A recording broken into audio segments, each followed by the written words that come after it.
Hello everyone, welcome back to my YouTube channel. This is Prateek here. तो उत्तराखंड से आ गए हैं हम लोग नोएडा।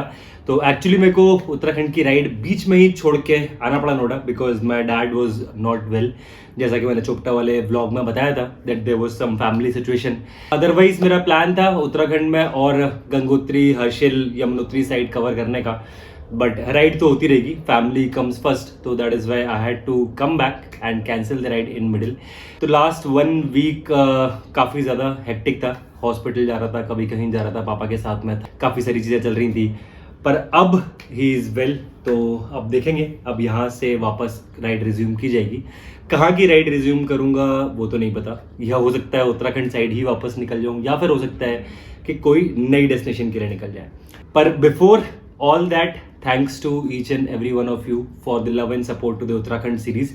काफ़ी सारे लोगों के काफ़ी सारे अच्छे अच्छे कमेंट्स आए, काफ़ी सारे नए सब्सक्राइबर्स आए। बहुत सारे लोगों ने बोला कि जो जगह मैंने कवर की है उत्तराखंड सीरीज में वो अभी तक किसी भी यूट्यूबर ने कवर नहीं की थी। So it feels great to see that support. Keep supporting. तो अगर उत्तराखंड सीरीज के कुछ भी एपिसोड्स मिस किए हैं, if you guys are here for the first time, then do check it out and next series इससे भी औसम आएगी। तो अब नेक्स्ट राइड की प्रिपरेशंस करनी है, और नेक्स्ट राइड की प्रिपरेशंस में पहली चीज है बाइक को प्रिपेयर करना। तो बाइक में एक्चुअली कुछ छोटी मोटी प्रॉब्लम आ रही थी। जब हम लोग नीति से वापस आ रहे थे तो उस टाइम पे उसमें कुछ साउंड आ रही थी। तो इसलिए अब जब मैं यहाँ पर हूँ तो सोच रहा हूँ कि एक बार जाके बाइक सब कुछ चेक करा लेता हूँ, रेडी कर ले, सामान वगैरह सब कुछ पैक करेंगे एंड मोस्ट प्रोबेबली आज रात तक डिसाइड भी करना है कि कल कहाँ निकलना है। पर उसके पहले अभी जाना है BMW शोरूम। तो ये रही अपनी बेला, काफ़ी ज़्यादा गंदी सी हो गई है यहाँ पर खड़े हुए, क्योंकि 2 दिन से काफ़ी ज़्यादा आंधी तूफान आया हुआ था नोएडा में।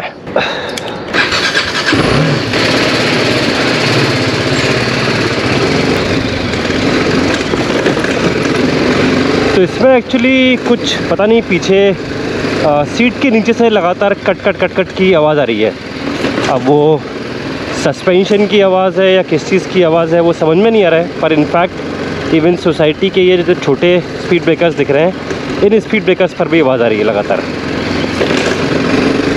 आई डोंट नो गोप्रो में कैप्चर हो पा रही है कि नहीं हो पा रही है, पर वो ऐसा लग रहा है जैसे कोई स्प्रिंग लूज़ है या कुछ तो गड़बड़ है। एंड मेरे को थोड़ा सा रियर सस्पेंशन का ऑयल भी लीकेज दिख रहा था, तो हो सकता है कुछ सस्पेंशन रिलेटेड प्रॉब्लम हो।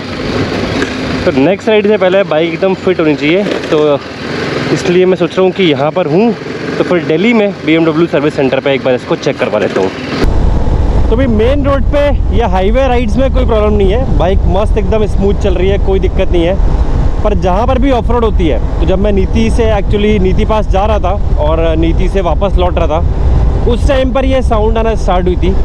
और उसके बाद से जितनी देर वो ऑफ रोड वाला रास्ता चला था पूरा, उतने रास्ते में पूरा ये इरिटेटिंग नॉइस थी आती रही थी। उसके बाद से तो मैक्सिमम रास्ता पूरा हाईवे था, तो हाईवे पे कोई प्रॉब्लम नहीं थी, और कहीं कहीं पे स्पीड ब्रेकर वगैरह पे थोड़ी बहुत नॉइस आ रही है। पर अदरवाइज़ हाईवे पे बाइक मस्त स्मूथ चल रही है, कोई प्रॉब्लम नहीं है। वैसे भी इसका सर्विस इंटरवल 10,000 किलोमीटर्स का होता है, तो अभी तो सर्विस भी ड्यू नहीं है, कुछ नहीं है, तो एवरीथिंग इज़ गुड। पर देखते हैं क्या निकलता है। कितनी गर्मी हो रही है यार नोएडा में। उत्तराखंड के पहाड़ छोड़ के आया हूँ मैं अभी, एंड सीधे नोएडा के 42 डिग्री सेल्सियस में। इतनी लू चल रही है इस टाइम पे, बहुत ही बुरा हाल है गर्मी से। एंड वैसे जब से बैंगलोर रह रहे हैं हम लोग, तब से इस गर्मी की तो आदत ही नहीं रही है। नॉर्थ के समर्स एकदम ही आदत नहीं रही है, भले ही मेरा बचपन पूरा नॉर्थ में ही बीता है। वहाँ पर समर्स जो होते हैं that is around 32 degrees maximum, 32, 34, 35 पहुँच गया, वो भी फरवरी, मार्च, अप्रैल में। मई से एक बार जब मानसून आता है, उसके बाद से तो बैंगलोर का वेदर बहुत ही मस्त आता है। पर यहाँ पर मानसून भी जुलाई मिड के बाद आता है, एंड गर्मी तो सितंबर तक रहनी है। पर फिर यहाँ के भी एडवांटेजेस हैं। यहाँ पे लद्दाख, स्पीति, उत्तराखंड के पहाड़, कहीं भी जाना है सब कुछ ओवरनाइट है। वहाँ से होता था कि हम लोग को साल में 1 बार या 2 बार चक्कर लग गया तो लग गया, उसके अलावा नहीं। पर यहाँ पे मैं जब से आया हुआ हूँ, लास्ट 1.5 ईयर्स से, जब से कोविड वाले टाइम पे शिफ्ट किया है, उस टाइम से बैक टू बैक कहीं ना कहीं राइड पर निकल जाते हैं, क्योंकि हर चीज़ बहुत एक्सेसिबल है। तो अभी देखते हैं, अभी बाइक रिपेयर हो जाए, उसके बाद फिर कहाँ निकलेंगे, कौन से पहाड़ों में इस बार जाएंगे वापस, या तो उत्तराखंड रिज्यूम करूँगा या फिर लद्दाख, ज़ंस्कार, स्पीति, बहुत कुछ है। हर तरफ की रोड्स अब ओपन होने का टाइम हो रहा है, देखते हैं क्या प्लान बनता है। पहुंच गया हूँ मैं BMW सर्विस सेंटर। यहाँ पे कौन चेक करेगा, कोई है देखना?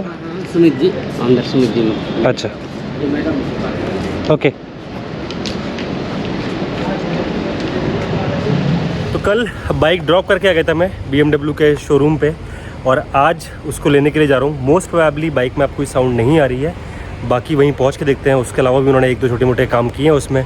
लेट्स सी क्या एक्सपेंस आता है, और बाइक मोस्ट इम्पोर्टेंटली एकदम सही हो गई है कि नहीं। बुरा हाल है यार, कल तो 44 दिखा रहा था और बोल रहे थे आज 46 है। मयूर विहार में था मैं। हाँ नमाज का टाइम हो गया, जुम्मे का दिन था आज। हाँ तो मैं क्या नमाज पढ़ लूँ। हाँ मस्जिद में पहुंचा, बहुत पब्लिक थी। हाँ वो मतलब मुझे जहाँ जगह मिली, हाँ मतलब बिल्कुल सामने की धूप पड़ रही थी। हाँ हाँ हाँ। फिर भी मतलब इतना महसूस नहीं हुआ, मतलब जब तक छाए में खड़ा हुआ था हाँ। तब तक देख के मुझे डर लग रहा। मैंने कहा यार बहुत बुरा हाल होगा, पैर भी जलेंगे। लेकिन जब वहाँ जाके खड़ा हुआ, 1 सेकंड बाद ही सब कुछ ठीक हो गया। वो नमाज का जादू था ना। बुरा हाल है गर्मी के, पर खुले आसमान के नीचे क्यों आपने छाया पे क्यों नहीं पढ़ ली? मतलब पब्लिक ज्यादा थी ना, तो मस्जिद में जगह नहीं थी। अच्छा। बाकी जो ग्राउंड था, हाँ, उसमें ग्राउंड में मतलब पढ़नी पड़ी। अच्छा। फिलहाल दिल्ली की गर्मी में हम जा रहे हैं BMW के शोरूम। तो अभी उनका सर्विस सेंटर से फ़ोन आया था कि सब कुछ मोस्टली सही है, बाकी वहीं पहुंच के पता लगेगा। पर गर्मी यार बहुत ज़्यादा हो रही है, एंड इसी गर्मी में अब कल मेरे को नेक्स्ट राइड के लिए भी निकलना है। चलिए आप घूमिए इसी में, हम तो वापस गर्मी में जाते हैं। तो पहुंच गया हूँ मैं BMW मोटराड। तो ये रही अपनी बाइक। अभी तो मेरे को लग रहा है कि सब कुछ सही दिख रहा है। तो उन्होंने इसमें स्प्रॉकेट को खोल के वापस थोड़ा ठीक करके वापस लगाया है। शायद कुछ कुशन रबर वगैरह अंदर लूज़ हुआ होगा। चेन क्लीन ल्यूब वगैरह की है। उसके अलावा एक यहाँ का बोल्ट इसका चेन सेट का निकला हुआ था, जिसकी वजह से कुछ साउंड आ रही थी। एंड उसके अलावा टॉप रैक जो मेरा था, टॉप रैक की भी कुछ साउंड थी शायद, तो फिलहाल निकाल दिया उन्होंने। फिर ब्रेक कैलिपर का कुछ काम होना था, तो ब्रेक कैलिपर का काम भी हो गया है। हॉर्न नहीं बज रहा था, हॉर्न सही हो गया है। बट इसमें से जो ब्रेक कैलिपर का पूरा काम हुआ है, that is all covered under warranty. तो इसलिए मेरे को उसका कुछ भी पे नहीं करना है। The total amount that I have to pay is 1170 rupees, जिसमें कुछ स्क्रू वगैरह चेंज हुए हैं और चेन एडजस्टमेंट वगैरह जो हुआ है, दैट्स इट। तो बाइक रेडी हो गई है, इसको एक बार टेस्ट राइड चेक करके आते हैं कि आवाज़ इसकी चली गई है कि नहीं चली गई है। यहाँ की गलियों में कहीं कुछ ऐसा टेस्ट राइड वाला दिख नहीं रहा है। एक्चुअली टेस्ट राइड तो होगी थोड़ा ऑफ रोड में, जब पूरी बाइक लोडेड होती है पिलियन के साथ में, उस टाइम पे जब ऑफ रोड करो तब समझ में आता है कि कहीं से कुछ इधर उधर की आवाज़ या कुछ तो नहीं आ रही है। पर फिलहाल ये गली में चला के ठीक लग रहा है। आई थिंक कि शायद मोस्टली इन्होंने इशू रिजॉल्व कर दिया है। कहाँ से आवाज़ आ रही थी वो तो समझ में नहीं आया। 3-4 चीज़ें जो उन्होंने छोटी मोटी फिक्स की हैं, वो मिला जुला के आवाज़ तो अब नहीं आ रही है। तो टेस्ट राइड लेके देख लिए बाइक, फ़िलहाल तो सब कुछ सही दिख रहा है। मोस्ट प्रोबेबली जो भी कुछ इशू था वो शायद मैं काफ़ी ज़्यादा ऑफ रोड वगैरह करके आया था, उसकी वजह से कुछ शायद बोल्ट्स वगैरह थोड़े लूज़ रह गए होंगे या whatever it was, but as of now it seems fine. तो फिर इसको लेके फ़िलहाल अब निकलते हैं और फिर राइड की प्रिपरेशंस करते हैं। तो बाइक रिपेयर हो गई है और नेक्स्ट राइड की डेस्टिनेशन भी डिसाइड हो गई है। तो वहाँ पे मैं बात कर रहा था अपने कुछ फ्रेंड्स से, तो मेरे को पता लगा कि बारालाचा पास पे अभी भी डाउटफुल है कि स्नोफॉल की वजह से वो रास्ता ओपन हुआ कि नहीं होगा। अभी फिलहाल वो रास्ता सिर्फ 2 व्हीलर्स के लिए ओपन है। उसके अलावा शिंकुला पास जो कि जाता है ज़ंस्कार के लिए, ज़ंस्कार वाले रास्ते पर भी अभी शिंकुला पे थोड़ी बहुत बर्फ है। पर स्पीति का रास्ता खुल गया है ग्रम्फू बताल साइड से। तो फिलहाल अब यहाँ से सामान पैक करते हैं और कल सुबह यहाँ से निकलेंगे स्पीति के लिए। तो ये रहा अपना पूरा लगेज सेटअप, एक सैडल बैग, एक टैंक बैग और एक टॉप बॉक्स जो आपको दिखता रहता है पूरे टाइम बेला जब फुल ही लोडेड होती है।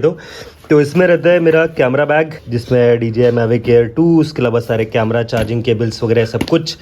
उसके अलावा इसमें रहते हैं सारे कपड़े मेरे और शिखा के, थर्मल्स वगैरह सब कुछ। और ये टॉप बॉक्स होता है जिसमें सारा इंपॉर्टेंट सामान राइड का इसी में होता है। तो इस टॉप बॉक्स में होती है clutch cable, accelerator cable, bike puncture kit, एक medical kit, tyre inflator kit, मेरा एक्सटेंशन, उसके अलावा मेडिकल किट जिसमें एक है ड्रेसिंग किट और एक में सारी बेसिक मेडिसिन, एक रेन कवर एंड मेरा एडिटिंग लैपटॉप। तो एडिटिंग लैपटॉप क्योंकि व्लॉग्स एडिट होंगे ऑन द गो।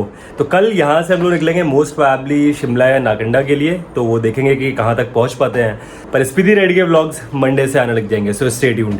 फिलहाल that's it from this video, hope you guys enjoyed the video. If you did, do like it, comments बताना कैसा लगा and share जरूर करना। I will see you in my next vlog. Till then the road ahead is long and that's very long. Keep riding, bye bye, love you all, don't forget to hit that subscribe button.